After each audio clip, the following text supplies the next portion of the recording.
Well, hello, my seafaring friends. It's me again, your Red Admiral Kitty Purrfurst. Today, we'll talk about the glorious Kitty Purrfurst the First, son of the famous Blackie, after whom our entire dynasty was named. We'll also look at the battle that rose him to prominence, warranting the Purrfurst flag on a mast of his ship. By the way, keep in mind that you can hoist a flag like this on your ship as well.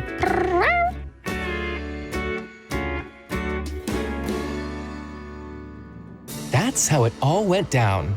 Having graduated from the Naval Cats Academy, Purrfurst the First found himself on a British destroyer. Not the most modern, but very distinguished nonetheless. It's noteworthy that NCA, short for the Naval Cats Academy, always treated the issue of their graduates' assignment very seriously. There was no patronage nor indulgence. Those quadrupeds who showed the best results at the Academy were sent to the ships that needed their sensitive whiskers, strong paws, and firm character most of all. Kitty Purrfurst undoubtedly possessed all these qualities. His naval lineage played its role in ensuring it. My ancestor faced his first true challenge half a year later, when his destroyer found itself in the North Sea near the Norwegian shores.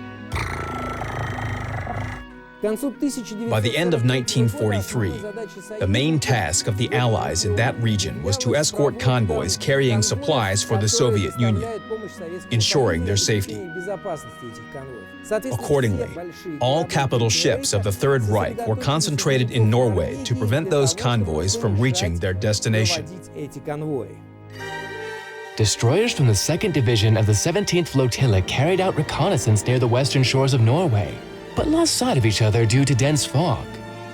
The ship carrying Purrfurst the First was sailing near a fjord, when the whiskers of my ancestors picked up faint oscillations inside the firth. The Academy training didn't go to waste. Kitty immediately reported to his commander that his personal radar had detected movement near the fjord's exit.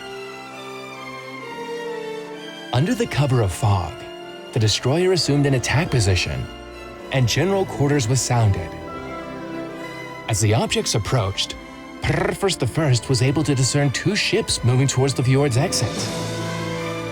A smaller one in the lead, and a bigger one following in its wake.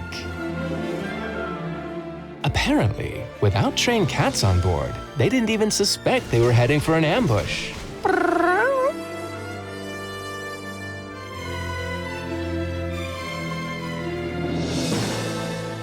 See for yourself.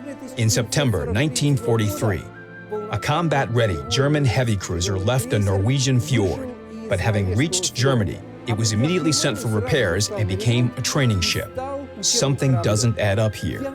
It seems that the cruiser got itself into serious trouble. The commander of the destroyer on which my famous ancestor served listened to the reports of his ship's cats and came up with a daring plan.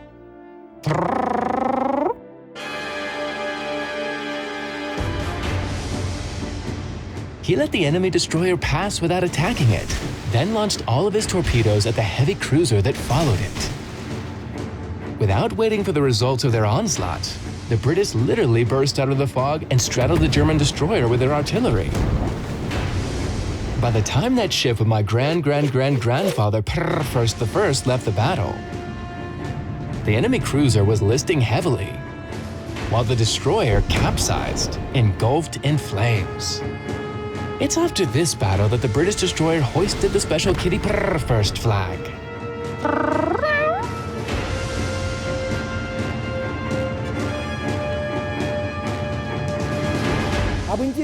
I found only fractions of information about the battle in question. How reliable are they? We'll need to thoroughly study them to answer this question. But at the moment, there is no doubt that one of the British destroyers clashed with a heavy German cruiser near the Norwegian shores.